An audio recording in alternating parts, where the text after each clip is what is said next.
कि कौन कौन आखिर ये कांड हुआ क्यों हो रहा है कांड, समझें जरा। कौन कौन कहाँ से सामान खरीदता है। ये हरा वाला पाकिस्तान खरीदता है इनसे सामान, पीला वाला जिससे हम सामान खरीदते हैं, और हरा और पीला मतलब जिससे दोनों खरीदता है। जरा देखना आप, रशिया दोनों को माल बेच रहा है भाई साहब, यूक्रेन दोनों को माल बेच रहा है। ये युद्ध के हथियार की बात हो रही है ना। पोलैंड हमको दे रहा है, जर्मनी हमको दे रहा है, लेकिन इसके बाद भी हमसे आंखें, नीदरलैंड भी हमको दे रहा है, यूनाइटेड किंगडम हमको दे रहा है, स्विट्जरलैंड हमको दे रहा है, फ्रांस दोनों को बेच रहा है भाई, स्पेन हमको दे रहा है, टर्की, जॉर्डन, सर्बिया सिर्फ पाकिस्तान को दे रहा है, स्वीडन दोनों को दे रहा है। मतलब देखो आप, मेजोरिटी देखो आप, दोनों को दे रहा है। ब्राजील दोनों को दे रहा है, अमेरिका, ये रहा अमेरिका दोनों को दे रहा है, कनाडा हमसे डील कर रहा है, पाकिस्तान से नहीं कर रहा। बोले भूखे नंगे से हमको डील नहीं करना, उसके पास पैसे नहीं है, माल मांगने आता देता नहीं है, पैसे नहीं देता।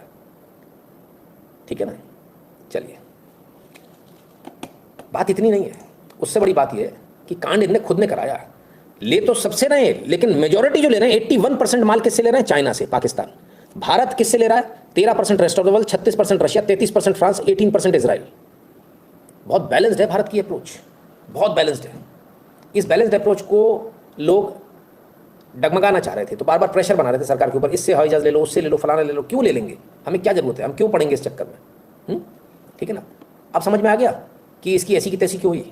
जब आप 81% हथियार आप इंपोर्ट चाइना से कर रहे हो, तो ये गलत तो होनी थी। चाइना की तो बिल्कुल हवा सिट्टी पिट्टी गुम है भाई साहब, मुंह से आवाज़ नहीं निकल रही, एकदम सिट्टी पिट्टी गुम है। उसको समझ में नहीं आ रहा मैं करूँ तो करूँ क्या। ठीक है ना। नो, टेस्ट ही कर रहे होंगे भाई साहब, उसी में हो गया होगा, भागीरथ जी टेस्ट करने में उनका कांड हो गया होगा।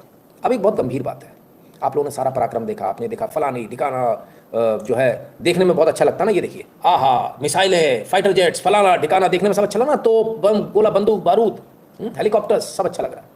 अब मैं एक सवाल पूछता हूँ, मैं उन सारे युवाओं से एक सवाल है, आप में से कितने लोग जो है वो इंजीनियरिंग कर रहे हैं, और वो इंजीनियरिंग की कौन सी ब्रांच चाहते हैं या करने वाले हैं, कौन सी ब्रांच चाहते हैं। यहाँ पर मौजूद 90% लोग बोलते हैं कंप्यूटर साइंस। IIT में जाना तो कहाँ जाना है, कंप्यूटर साइंस बॉम्बे, है ना। जब सब कंप्यूटर साइंस में जाएंगे तो इनमें कौन जाएगा, आप लोग दोबारा सोचिएगा। मैं मानता हूँ आपको शायद पैसे कम मिलेंगे, पूरे जीवन भर कम मिलेंगे, आपको पूरा जीवन लगाना पड़ जाएगा, पर देश के लिए लगाइए। अगर हमारे पास मैकेनिकल इंजीनियर नहीं होंगे, हमारे पास डिज़ाइन ड्राइंग वाले इंजीनियर्स नहीं होंगे, अगर हमारे पास ये तमाम सारे इंजीनियर्स नहीं, एरोडायनामिक्स के इंजीनियर्स नहीं होंगे, तो हम कैसे काम करेंगे हम। अगर हमारे पास टेलीकॉम के इंजीनियर्स नहीं होंगे, अगर हमारे पास इलेक्ट्रॉनिक्स के इंजीनियर्स नहीं होंगे, हम कैसे काम करेंगे, हम कैसे आगे बढ़ेंगे। क्या हम दूसरों से माल खरीदते रहेंगे या हम खुद माल बनाएंगे। तो मेरा आप सबसे निवेदन है, एक बार ज़रूर सोचिएगा। जो ट्रेंड में जो देख रहा हूँ ना, हर किसी को कंप्यूटर साइंस ही करना है, सबको कोडिंग करनी है, तो भाई साहब फिर कोडिंग करके तो आप मज़े ही ले सकते हो, मेरी तरह तबला बजा सकते हो यहाँ बैठ के टेबल का, जो पूछने के लायक नहीं है।